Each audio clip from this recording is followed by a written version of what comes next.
Pernahkah Anda mendengar cerita tentang seorang pemilik restoran yang menyamar menjadi pembeli di tempat usahanya sendiri? Mengapa seseorang rela menyembunyikan jati dirinya demi merasakan pelayanan yang dulu ia bangun sendiri? Dan bagaimana jika yang ditemukannya justru adalah pengkhianatan dan kehancuran dari dalam? Kisah ini bukan sekadar cerita tentang makanan atau bisnis, tapi tentang kepercayaan, integritas, dan cinta terhadap sesuatu yang dibangun dengan hati. Restoran Delara Bistro berada di sebuah sudut kota yang tenang namun ramai dikunjungi. Dulu tempat ini dikenal sebagai restoran yang menyajikan masakan khas keluarga dengan cita rasa yang hangat dan pelayanan yang tulus. Tapi malam itu, ada yang berbeda. Seorang pria berkemeja sederhana duduk di meja paling pojok. Ia tampak seperti pelanggan biasa, namun sorot matanya menyapu setiap sudut ruangan dengan tajam. Ia duduk di meja nomor 7. Meja itu bukan sembarang meja. Dulu, hanya tamu-tamu pilihan yang diperkenankan duduk di sana. Tapi malam itu, tak ada yang mengenalnya. Tidak pelayan, tidak manajer, tidak juga koki yang lalu lalang di dapur. Pelayan muda menghampirinya sambil tersenyum sopan. "Selamat malam, Pak. Ada yang bisa kami bantu?" tanyanya sambil menyodorkan buku menu. Pria itu hanya melirik sekilas lalu berkata, "Saya pesan ayam lada hitam dan sup jagung seperti dulu." Pelayan itu tampak bingung, namun tetap mencatat pesanan. "Baik, Pak. Segera kami siapkan." Sambil menunggu, pria itu membuka jaketnya sedikit. Di balik jaket, ada sebuah buku catatan kecil. Ia menulis beberapa hal. Wajahnya tenang, tapi dalam hatinya bergolak. Dialah Rangga, pemilik asli restoran ini. Orang yang dulu membangun Delara dengan darah dan air mata, namun kini duduk diam tanpa dikenali siapapun. 6 bulan lalu, Rangga menghilang dari dunia bisnis. Ia merasa lelah, jenuh dengan rutinitas dan tekanan. Ia percayakan seluruh operasional kepada orang kepercayaannya, Doni, manajer yang tampak cakap dan sopan. Tapi sekarang, setelah mendengar banyak keluhan dan bisikan dari beberapa kenalan lamanya, Rangga kembali. Bukan sebagai pemilik, tapi sebagai pembeli. Ketika makanannya datang, ia mencicipi perlahan. Rasa itu tidak sama. Bumbu ayam lada hitamnya hambar. Sup jagung yang dulu kental dan gurih, kini terasa seperti air rebusan biasa. Ia memanggil pelayan muda tadi. "Maaf," katanya pelan. "Apa resep makanannya diganti?" Pelayan itu tampak canggung. "Saya kurang tahu, Pak. Tapi katanya memang ada perubahan. Untuk efisiensi, begitu kata manajer." Rangga mengangguk. Matanya menyipit. Hatinya makin yakin. Sesuatu telah berubah di tempat ini. Sesuatu yang tak seharusnya berubah. Dan penyamarannya baru saja dimulai. Keesokan harinya, Rangga kembali datang. Masih dengan kemeja sederhana, rambut sedikit berantakan, dan tas selempang yang menggantung di bahu. Ia kembali duduk di meja nomor 7. Tak banyak bicara. Hanya mengamati. Pelayan yang sama menghampirinya. "Bapak mau pesan yang sama seperti kemarin?" Rangga tersenyum kecil. "Hari ini saya coba nasi goreng seafood dan es teh manis." "Siap, Pak." Beberapa menit kemudian, makanan datang. Tapi lagi-lagi, rasanya tak sama. Nasi gorengnya terasa hambar. Udangnya kurang segar. Dan es tehnya terlalu manis dan tak punya kesan. Rangga mencatat semuanya di buku kecilnya. Ia tahu betul, dulu ia melatih sendiri koki-koki di dapur. Bahkan ia menyusun resep dengan takaran detil. Tapi kini, semuanya seperti kehilangan ruh. Rangga menunggu kesempatan untuk masuk lebih dalam. Ia memperhatikan siapa saja pegawai yang masih lama, dan siapa yang baru. Matanya tertuju pada seorang pria muda berpakaian rapi yang berjalan ke sana kemari, memberi perintah pada pelayan dan sesekali bicara melalui telepon. Itu Doni, manajer yang ia percayai. Kini tampak begitu menguasai tempat ini. Gaya bicaranya cepat, ketus, dan nyaris tanpa senyum. "Pak Doni," kata seorang pelayan perempuan yang berdiri canggung di dekat dapur. "Supplier ikan hari ini telat lagi, dan kondisinya tidak sebagus biasanya." Doni menjawab tajam, "Pakai saja. Jangan buang-buang. Pelanggan gak bakal sadar juga." Rangga mendengar itu. Ia menoleh pelan, mencoba menyembunyikan kekesalannya. Ia lalu berdiri dan berjalan ke arah dapur dengan pura-pura mencari toilet.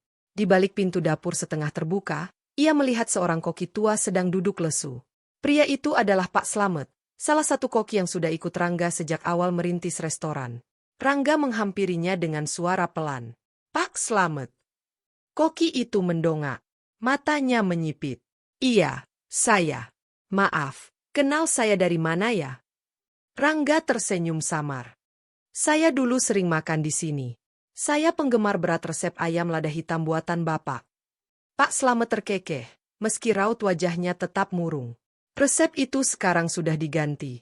Bumbu diganti, bahan dipotong, dan semangat juga hilang. Nah, saya hanya menjalankan perintah. Rangga mengangguk perlahan. Hatinya terasa sesak. Mengapa tidak bicara ke pemiliknya? Pak Slamet menatapnya lama. "Pemiliknya, katanya sudah pergi. Dan kami tak tahu apakah dia akan kembali." Rangga menunduk. Mungkin saja, dia sedang memperhatikan dari dekat. Pak Slamet terdiam. Tatapan matanya berubah. Tapi sebelum ia sempat berkata apa-apa, suara Doni membelah udara. "Pak Slamet, jangan banyak ngobrol. Ayo kerja." Rangga kembali ke mejanya. Duduk diam. Ia menatap ke arah jendela, lalu berkata pelan pada dirinya sendiri. "Aku harus kembalikan rasa tempat ini, sebelum semuanya hilang sepenuhnya." Hari berikutnya, suasana Delara Bistro tampak lebih sibuk dari biasanya. Rangga kembali hadir lebih awal. Ia ingin melihat bagaimana restoran itu bersiap-siap menghadapi jam makan malam. Ia memperhatikan dengan seksama bagaimana bahan-bahan dibawa masuk, bagaimana para pelayan dilatih oleh Doni, dan bagaimana dapur diatur. Sore itu, ia sengaja berdiri dekat area kasir, pura-pura membaca menu. Di saat itu, seorang pelayan perempuan muda terburu-buru keluar dari dapur dengan wajah menunduk dan mata sembab. Rangga mengikuti langkahnya secara perlahan. Perempuan itu duduk di bangku kecil dekat belakang restoran. Menunduk. Menangis. Rangga mendekat pelan dan berkata lembut, "Maaf, Mbak. Apa tidak apa-apa?" Perempuan itu buru-buru mengusap air matanya. "Tidak, Pak. Maaf. Hanya lelah." Rangga duduk di sampingnya. "Saya sering melihat Mbak melayani pelanggan dengan sopan. Kalau hanya karena lelah, kenapa harus sembunyi-sembunyi menangis?" Perempuan itu menoleh. Matanya sembab. "Nama saya Sinta. Saya sudah kerja di sini 2 tahun.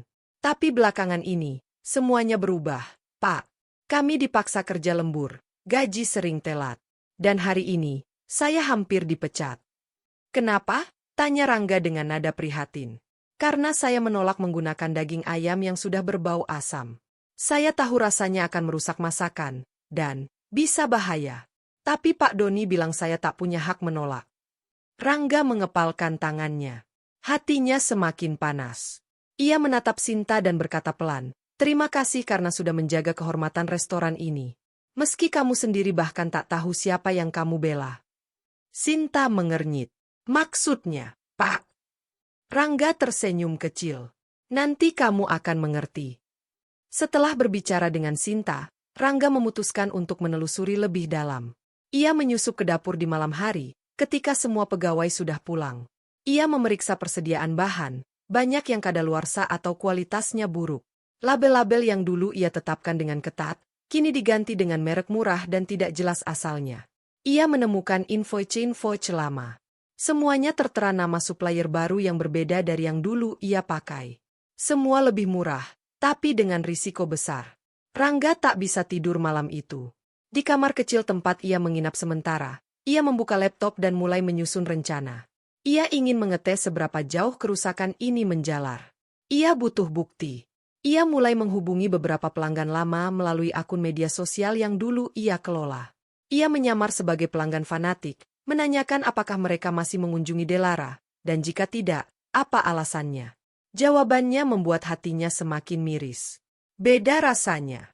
Bukan Delara yang dulu. Pelayanannya jadi dingin dan kasar. "Aku pikir pemiliknya sudah tak peduli lagi." Rangga menatap layar dengan mata kosong. Ia tahu, waktunya sudah dekat. Ia tak bisa hanya duduk diam di meja nomor 7. Ia harus mengambil kembali restoran itu, bukan karena harga dirinya, tapi karena semua orang yang dulu mempercayakan rasa dan kehangatan kepada tempat ini. Dan yang terpenting, karena ada orang-orang seperti Sinta dan Pak Slamet, yang diam-diam tetap menjaga bara kecil itu tetap menyala. Malam Jumat. Waktu paling sibuk untuk Delara Bistro. Meja-meja penuh, pelayan sibuk berlalu lalang, dan dapur bekerja nyaris tanpa henti. Di tengah hiruk-pikuk itu, seorang tamu pria parubaya berdasi rapi duduk di meja nomor 7. Bukan Rangga, tapi seseorang yang sengaja dikirim Rangga untuk menguji pelayanan dan makanan malam itu. Namanya Pak Henry. Ia adalah food reviewer senior yang pernah bekerja sama dengan Rangga saat awal membuka restoran. Tapi malam ini, tak seorang pun mengenalnya. "Selamat malam, Pak. Mau pesan apa?" tanya Sinta sambil membawa buku menu. Pak Henry tersenyum. "Saya ingin mencoba paket spesial malam ini. Dan tolong, sampaikan pada manajer kalau saya ingin bertemu setelah makan." Sinta sedikit heran, namun tetap mengangguk. "Baik, Pak." Di dapur, Doni terlihat gelisah. Ia diberitahu bahwa ada pelanggan yang ingin bertemu. Ia melirik jam. Sudah hampir pukul 8. Biasanya waktu ini adalah puncak, tak ada gangguan yang dia suka. Tapi ia mengangguk. "Siapkan makanan terbaik untuk meja 7, katanya pada koki. "Jangan sampai salah malam ini." Pak Henry mencicipi makanannya perlahan. Dari sup pembuka hingga dessert, ia tampak tenang tapi mencatat. Setelah selesai, ia meletakkan garpu dan memanggil pelayan. "Saya siap bertemu manajer." Beberapa menit kemudian, Doni datang dengan senyum dibuat-buat. "Selamat malam, Pak. Saya Doni, manajer di sini. Apa ada yang bisa saya bantu?" Pak Henry langsung berkata, "Saya ingin bertanya. Sejak kapan restoran ini menurunkan kualitas bahan baku?" Doni tersentak. "Maaf, Pak, saya rasa." "Dan siapa yang mengizinkan pengurangan takaran bumbu, penggantian supplier daging, serta menurunkan standar pelayanan?" Wajah Doni mulai kaku. "Maaf, Bapak siapa ya?" Pak Henry menyandarkan punggung. "Saya bukan siapa-siapa. Tapi laporan saya bisa menentukan apakah tempat ini akan masuk daftar rekomendasi tahunan restoran atau tidak." Doni pucat. Ia berusaha menjelaskan bahwa semua itu demi efisiensi, agar profit tetap tinggi. Tapi kalimatnya mulai kacau. Ia mulai berkeringat. Sementara itu, di luar restoran, Rangga berdiri diam memandangi dari balik kaca. Ia melihat ekspresi panik Doni, dan senyum puas Pak Henry. Rencana berjalan sesuai harapan. Tak lama setelah Pak Henry pergi, Rangga masuk. Tapi kali ini, bukan sebagai pelanggan biasa. "Selamat malam, Pak Doni," katanya dengan suara datar. Doni menoleh. Selamat malam. Anda, siapa ya?" Sinta yang melihat dari kejauhan menatap terkejut. Ia mulai menyadari siapa pria itu. Rangga mendekat. "Aku Rangga, pemilik tempat ini." Seketika, suasana ruang utama menjadi senyap. Beberapa pelayan terdiam. Pak Slamet muncul dari dapur dengan ekspresi antara kaget dan lega. Doni tampak membeku di tempatnya. "Aku ingin bicara. Di dalam. Sekarang." Tanpa menunggu jawaban, Rangga melangkah ke ruang manajer. Dan kali ini, semua orang tahu, permainan sudah berubah. Pintu ruang manajer tertutup rapat. Hanya suara kipas angin tua yang berdecit pelan menemani ketegangan di dalam ruangan itu. Rangga berdiri tegak, sementara Doni duduk dengan gelisah, berkali-kali mengusap keringat dari pelipisnya. "Aku kasih kau kepercayaan penuh, Doni," kata Rangga dengan suara tenang namun dingin. 6 bulan. Dan yang kau lakukan?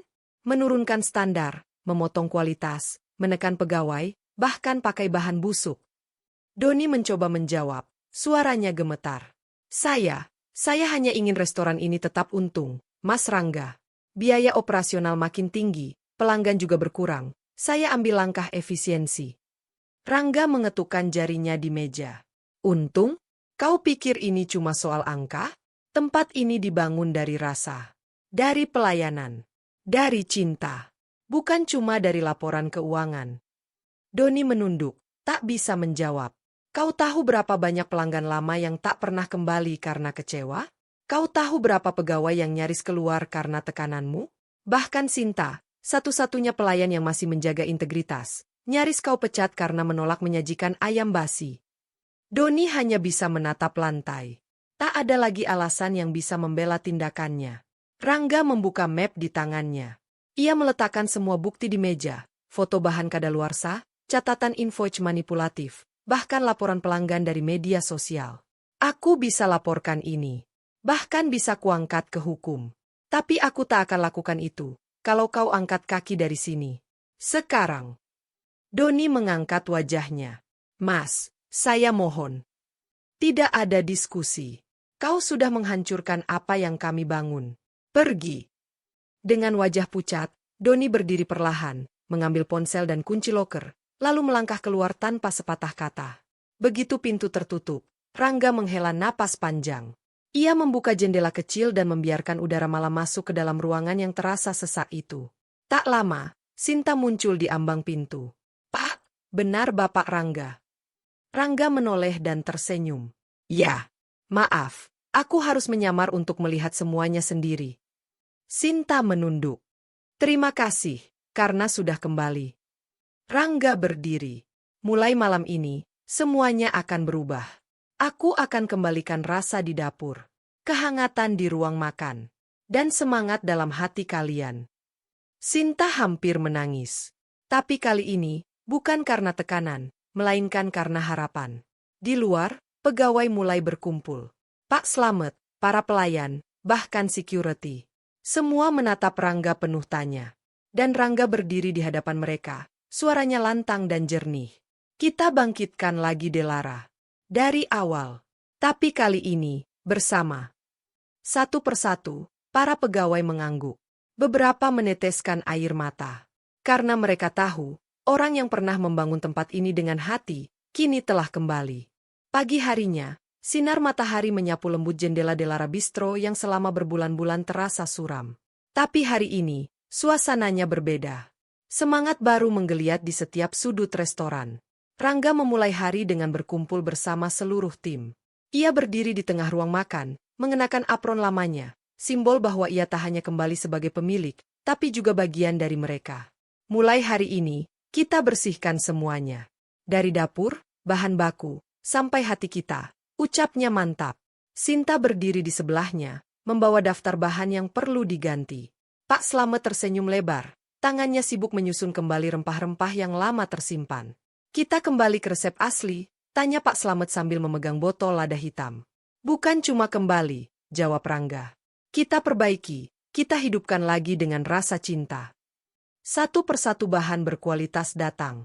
Daging segar, sayuran dari supplier lama, dan bumbu-bumbu yang dulu selalu membuat pelanggan tersenyum. Rangga bahkan turun langsung ke dapur, mencicipi masakan, membetulkan rasa, dan memberi arahan. Kurangi garam sedikit, tambahkan jahe parut. Ini harus menghangatkan hati, bukan hanya perut, katanya sambil menunjuk wajan yang mengepul.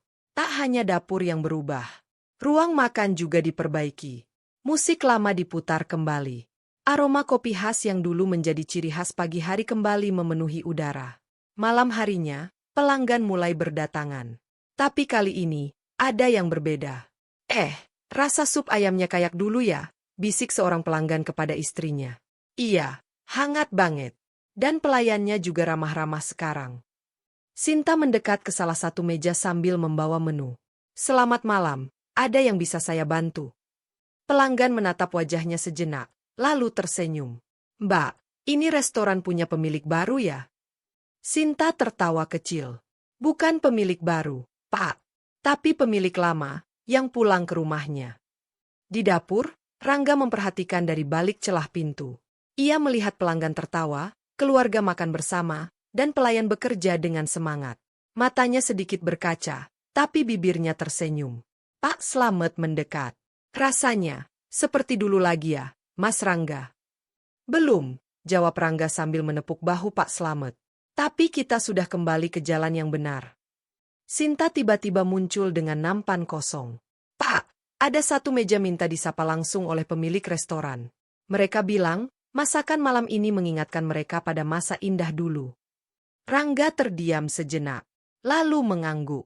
Ayo kita sambut mereka. Delara bukan sekadar restoran. Ini rumah rasa. Dan aku, sudah kembali jadi tuan rumahnya.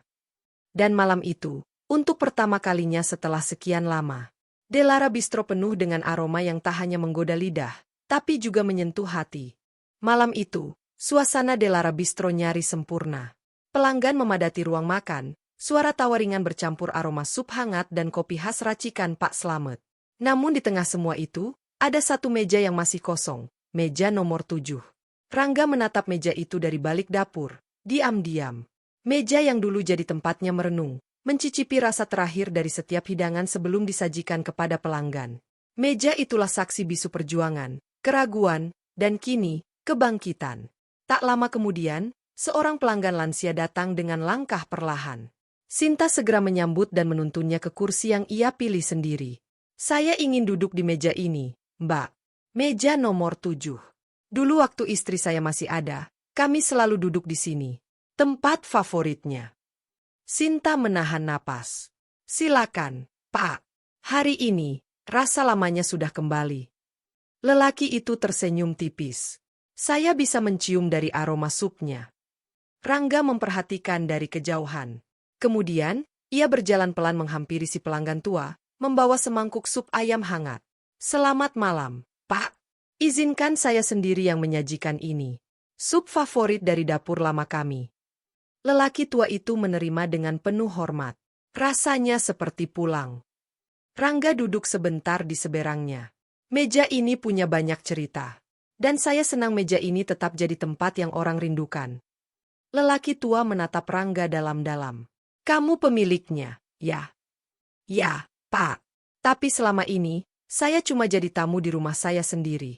Sampai akhirnya sadar, kalau rumah tak akan pulih, kalau tuannya sendiri pergi. Lelaki tua itu tertawa pelan. Berarti kamu sudah pulang. Dan membawa pulang rasa juga. Malam semakin larut. Restoran mulai sepi. Satu persatu lampu dimatikan. Tapi meja nomor 7 tetap menyala, dengan lilin kecil di atasnya dan 2 cangkir teh manis yang mengepul perlahan. Sinta berjalan menghampiri Rangga yang sedang membereskan gelas-gelas di bar. Pak Rangga, boleh saya tanya? Tentu, Sinta. Kenapa Bapak tidak langsung datang sebagai pemilik? Kenapa harus menyamar jadi pembeli? Rangga menatap cermin di belakang bar, melihat bayangannya sendiri. Karena kadang, untuk tahu seberapa dalam luka yang ada, kita harus merasakannya sebagai orang luar. Kalau aku datang langsung sebagai pemilik, semua orang akan pakai topeng. Tapi ketika aku jadi pembeli, aku lihat wajah asli semuanya. Sinta tersenyum, mengangguk pelan. Apa Bapak akan terus di sini sekarang? Rangga tertawa kecil. Aku tak akan pergi lagi. Karena restoran ini bukan cuma usahaku. Ini hidupku. Ini keluarga. Lampu terakhir dipadamkan. Meja nomor 7 kosong kembali. Tapi kali ini, bukan karena ditinggalkan. Melainkan karena siap menerima cerita-cerita baru. Dan di luar restoran, langit malam bersih. Seperti awal yang baru.